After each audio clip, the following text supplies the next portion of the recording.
Olá, sejam bem-vindos à videoaula do curso Formação de Mediadores de Leitura. Você já parou para pensar qual seria o melhor lugar para ler? Em casa, na escola, na praça ou em uma biblioteca? Em nosso encontro de hoje, vamos refletir sobre espaços e ambiências propícios à leitura, o que também vai nos permitir entender, veja só, que tipo de leitores nós somos. O tema deste módulo é Espaços e ambiências para mediação da leitura. O leitor, assim como o homem e o rio, não permanece o mesmo ao longo do tempo e da vida. Essa mudança de características também implica uma transformação dos espaços de leitura.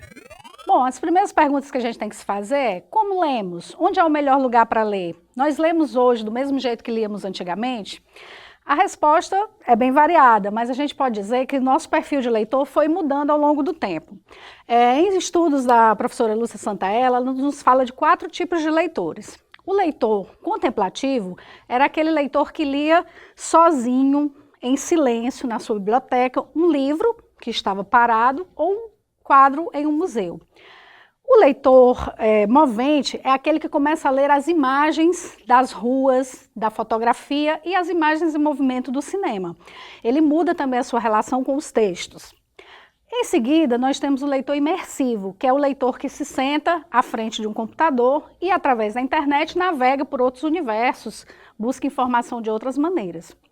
Por fim, nós chegamos ao leitor que nós somos hoje, que é o leitor ubíquo, quer dizer, que está em todo lugar. O leitor ubíquo é aquele que, com o seu smartphone, com o seu dispositivo portátil, pode ter acesso a qualquer material de leitura de toda a natureza, em qualquer lugar que ele estiver. Ele, inclusive, pode ler muitas coisas ao mesmo tempo, fazer muitas tarefas ao mesmo tempo. Então, o tipo de leitor que nós somos hoje também determina uma mudança nos espaços de leitura que nós vamos ter. Além das categorias apresentadas, Lúcia Santaella defende haver, hoje, outro tipo de leitor, o prosumidor. Esse é o tipo de leitor bastante ligado nos ambientes da web, como nas redes sociais, atuando de forma ativa, produtiva e proativa. Para a autora, este leitor é definido como produtor e consumidor de textos multimídia. Eu acabei de falar das práticas letradas envolvendo a escrita em que nós estamos imersos no dia de hoje. O que são práticas letradas? Na verdade, a gente precisa falar um pouco sobre o termo letramento ou letramentos, que é um termo muito importante hoje para quando a gente pensa leitura. Na verdade, letramento são as práticas sociais de uso da escrita das quais nós participamos no dia a dia. Se eu leio um cartaz, se eu vejo um rótulo de algo no supermercado, se eu faço uma lista de compras, se eu vejo um filme, eu estou envolvida em práticas de letramento, em práticas sociais do uso da escrita. Só que o que interessa para a gente aqui são as práticas do letramento literário. Letramento literário seria a apropriação que nós fazemos dos textos literários para a construção de sentidos, ou seja, o texto literário como um material para o nosso repertório cultural. Então, a cada vez que a gente vai lendo mais textos literários, a gente vai se tornando também um melhor leitor literário. A mediação de leitura, por sua vez, é aquele papel que nós exerceremos juntos de sermos a pessoa que media o contato do leitor com a obra.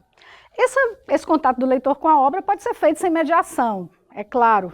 Assim, nós nos constituímos leitores, às vezes, lendo sozinhos. Mas a mediação de leitura é muito importante, porque é um leitor mais preparado, que tem um repertório cultural também mais amplo e que oferece essas rotas de leitura para o novo leitor. Não quer dizer que o mediador tenha que determinar a sua leitura para que os outros leitores aceitem. Ele traça pistas, ele joga material para a discussão com os leitores com os quais ele está envolvido. O mediador de leitura pode tornar o contato com o livro mais aconchegante e prazeroso. Uma maneira de fazer isso é pensar em como tornar os ambientes de leitura mais atrativos e instigantes. A ambiência tem a ver com você preparar um ambiente convidativo, adequado, divertido, acolhedor para que o seu leitor chegue. Isso quando nós estamos falando de um espaço físico, por exemplo, uma biblioteca que decora suas paredes, que expõe os livros de maneira agradável, que faz chamadas, que enfim, que decora o ambiente para que, com almofadas, com tapetes, para que o leitor se sinta à vontade. Isso também pode ser feito, claro, na escola, em outros ambientes, mas a ambiência é isso, a transformação de um determinado espaço num ambiente agradável de leitura. E quanto aos espaços, onde pode acontecer a mediação de leitura? Na verdade, a mediação de leitura pode acontecer em qualquer lugar. Ela pode acontecer na sua casa, numa escola, numa biblioteca, numa praça, num centro cultural, numa igreja, num sindicato. Mas vamos falar dos espaços mais importantes, mais, vamos dizer, tradicionais de mediação de leitura. O primeiro deles seria a família, né? A gente desejaria que em todas as casas do Brasil houvesse livros para todas as pessoas, mas geralmente em casas em que sim há esse acesso, as crianças começam o contato com a leitura desde muito pequenas, né? Seja com a leitura de historinhas pelos pais, enquanto elas ainda não sabem ler, seja com o contato com os livros desde muito pequenas, né? O segundo ambiente o segundo espaço mais consagrado de leitura, mais conhecido, é a escola. No entanto, a mediação de leitura pode ser feita em espaços inusitados, espaços em que a gente não necessariamente esperaria que ela acontecesse. Um exemplo é as praças, né? Existem projetos que são leituras na praça, em que simplesmente alguém vai ler o seu livro favorito para outras pessoas e bater um papo sobre aqueles livros.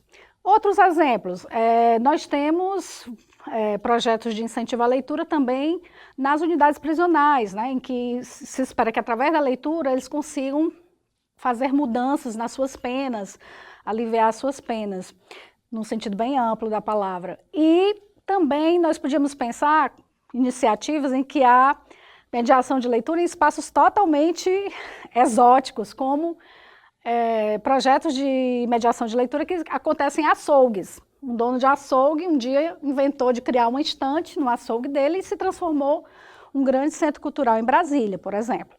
Então, você pode criar o seu próprio espaço de mediação de leitura. Pode ser na sua associação de bairro, pode ser numa sala da sua igreja, pode ser na praça da sua casa, pode ser na sua própria casa. Houve projetos em alguns momentos que forneciam arcas de livros para que as pessoas cuidassem nas suas próprias casas e dessem acesso às outras pessoas da comunidade. Há projetos que doam baús de leitura para associações de bairro. Então, a mediação de leitura pode acontecer em qualquer lugar. E voltando àqueles leitores novos que nós somos hoje, com o leitor ubíquo, a mediação de leitura acontece hoje muito na rede, né? Nós temos um exemplo, por exemplo, no YouTube de booktubers, que são pessoas que recomendam livros. E dessa maneira elas estão fazendo um tipo de mediação entre o público que vai ler aquele livro e a obra. Então, crie o seu espaço, crie o seu projeto e vamos fazer mediação de leitura. A ambiência de leitura para projetos de mediação é um entre vários passos necessários para materializar encontros entre leitores e livros, para quem deseja iniciar um projeto de mediação de leitura. Nós estamos convidando você para criar projetos de mediação de leitura. E você pode perguntar, e como é que eu faço isso? De onde é que eu começo? Bom, em tudo na vida, para a gente começar, a gente tem que fazer algumas perguntas, né? Isso se chama planejamento. Então, uma das primeiras coisas que você deve pensar é, onde? Onde será criado esse projeto? É na minha própria casa? É na escola do bairro? É na biblioteca do meu município? É, de repente, na sede do sindicato? Essa seria uma das primeiras perguntas. Onde? Para quê? Para quem? Qual é o meu público-alvo, né? Quem vai ser o público a quem será destinadas as ações de mediação de leitura? São as crianças da minha comunidade? São os jovens? É o público em geral? É uma coisa direcionada a um clube de leitura para mulheres? Então, essas perguntas são muito importantes. Definido o onde, o para quem, eu tenho que perguntar também como. Serão encontros semanais? Serão encontros mensais? Eu farei um sarau de leitura por mês na igreja do meu bairro? Esse como seria a metodologia que eu vou utilizar para implantar o meu projeto de leitura. Outra pergunta, com quem? Então, quem será o mediador de leitura? Você mesmo? Alguma outra pessoa da comunidade que você sabe que gosta muito de ler, que vai ser seu parceiro nesse projeto? Os próprios participantes da Associação de Moradores querem participar também como condutores desse projeto. Então, com quem? Com quem eu vou poder contar para criar esse projeto de mediação de leitura? Outras questões. Quando? A partir de quando eu vou começar? Eu pretendo que seja um projeto duradouro, que fique para sempre, ou eu pretendo que seja um projeto com um calendário definido? Eu vou fazer isso durante um ano, em 12 encontros, um por mês. Então, o quando também é muito importante. De que eu vou precisar? E aí entram as questões materiais, né? De instrumentos, de acervo. Eu já tenho os livros com os quais eu vou fazer a mediação de leitura, ou vou fazer a partir de textos soltos, ou vou fazer a partir de várias linguagens artísticas, trabalhar um texto, exibir um filme, mostrar um quadro, apresentar um videoclipe, trazer uma canção. Então, que elementos materiais eu vou precisar para concretizar o meu projeto de mediação de leitura? Eu vou precisar de orçamento? Eu vou precisar de recursos financeiros? Ou com os equipamentos e com o material que eu tenho, eu já posso fazer isso? As questões do para quê, né? Você precisa pensar também, qual é o meu objetivo com isso? É trazer entretenimento para a comunidade? Ou vai ser a mediação de leitura para debater temas transversais? Vai ser para desenvolvimento da cidadania, da autoestima da comunidade? Então, você também tem que pensar sobre isso. E aí, o mais importante, eu deixei para o final, que seria o quê? Que tipo de material literário eu vou proporcionar nessa atividade de mediação de leitura?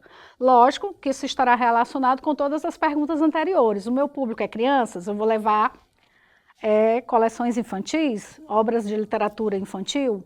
O meu público é jovem, eu vou levar a literatura do jovem adulto. Então, você vai ter que fazer também uma seleção de textos. A seleção de textos, ela é pautada, óbvio, pelo seu gosto pessoal, porque você será o mediador de leitura, mas não pode ser pautada só pelo seu gosto pessoal. Tem que levar em consideração o gosto dos leitores. Então, sempre que se vai criar um projeto de mediação de leitura, é importante ouvir o público. O que vocês gostariam de ler? Que tipo de leitura vocês gostam? Que tipo de literatura vocês conhecem ou gostariam de conhecer? Que tipo de autores vocês gostam? Que tipo de textos e gêneros literários vocês gostam? Então, é esse diálogo entre você, a comunidade e os textos literários que daí vai nascer o projeto de mediação de leitura, em que será um diálogo amoroso entre os livros e os leitores.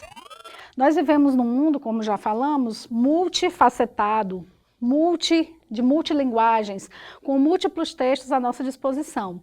Então, a ideia é essa, que a mediação de leitura seja um momento em que se proporciona o prazer do acesso ao texto literário, se dialoga com outras linguagens, se debatem questões existenciais, porque tudo que é humano nos diz respeito, e que a gente também proporciona a democratização do acesso do livro a todas as pessoas do nosso país. Então, é esse convite que nós fazemos, seja um mediador de leitura, amplie o seu repertório cultural, porque você ampliando o seu próprio repertório cultural, você também vai poder proporcionar às pessoas a ampliação do seu próprio repertório e o acesso aos bens culturais. Nossa videoaula do curso Formação de Mediadores de Leitura está chegando ao fim. Nela, buscamos os espaços e ambiências das mediações de leitura. Vimos que os espaços mais tradicionais, mas também aqueles mais inusitados, podem acolher práticas de letramento literário. E para você, qual é o melhor lugar? Interessados? Acesse o site ava.fdr.org.br.